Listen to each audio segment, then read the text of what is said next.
Hello, thanks so much for joining me for this exciting and probably controversial episode of the Leukopak Lady.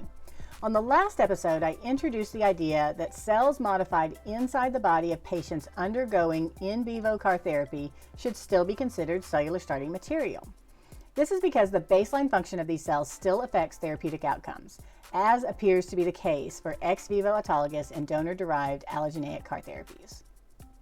To maximize the utility of CAR-based treatments, we must do everything we can to ensure donor and patient immune cells used, whether modified in vivo or ex vivo, are at their absolute best to treat disease. Any testing strategies or diagnostics applied to qualified healthy donors or autologous patient material should also be applied to potential recipients of in vivo therapies. So let me be the one to say the uncomfortable truth out loud. Not everyone is fit to receive CAR therapy. I'd love for this cutting-edge treatment approach to work for everyone, but the reality is it's not going to. And I'd love for every donor willing to donate their immune cells to make dozens of treatment doses to be able to do that, but they can't. And as therapy developers and CSM collectors, we can't bury our heads in the sand about this issue. We simply can't sit back and roll the dice on these therapies and hope more patients benefit than don't. We must be proactive in identifying the important factors that influence the function of engineered cells. And this is true for healthy donors and patients. And this is not really a new concept. Oncology and immunotherapy are full of go, no-go diagnostic decisions. Immune-based testing for PD-L1 helps identify the best candidates for treatment with immune checkpoint inhibitors. There's also HER2 testing for trastuzumab use, EFGR for targeted lung therapies, and BRCA mutation testing for multiple solid tumors. These are all examples of how we tailor treatment to biology. For CAR therapies, we need to extend the same precision to the patient's immune system, not just their tumors. And patients receiving autologous ex vivo therapies would certainly benefit from receiving these therapies earlier in their treatment regimen because their cells will be at the maximum functional capacity.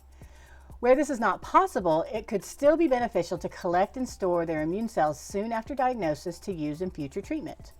The cells will be in a healthier, more functional state before chemotherapy or other treatments begin. Patients receiving in vivo treatments won't have the benefit of stored cells collected when they're in a healthier state, so testing their existing immune function before approving in vivo therapies will be paramount. So what if patients' immune cells don't qualify for CAR therapies? This will be disappointing for the patients and their families, but since CAR therapies come with significant risk of side effects like CRS and ICANS, this would indicate that for those patients, the risks far outweigh the benefits. And no one wants to go through risky treatment and pay for it that has a very low chance of working, as predicted from the companion diagnostic results. So the risks of not defining key functional attributes in companion diagnostics now, besides the continued failure of some patients to benefit from these treatments, is to risk the failure of CAR therapies altogether. Lackluster data will turn off investors to funding the development of these therapies. Lackluster data will prevent or delay regulatory approvals, and lackluster data will deter the overall research and development of new CAR-based therapies. In several of my videos, I've discussed the testing that I think can help define the key functional attributes of donor and patient immune cells. Check out those other videos for that discussion. But as you can see, I feel strongly about this topic and will continue to talk about it in every way I can. So over the next few weeks, I'll be featuring the third annual Donor Selection and Cell Source Summit, a conference in San Diego on November 19th and 20th. I'll do that by posting interviews with conference speakers and vendors and videos of attendees' perspectives on key topics related to donor selection and allotherapies.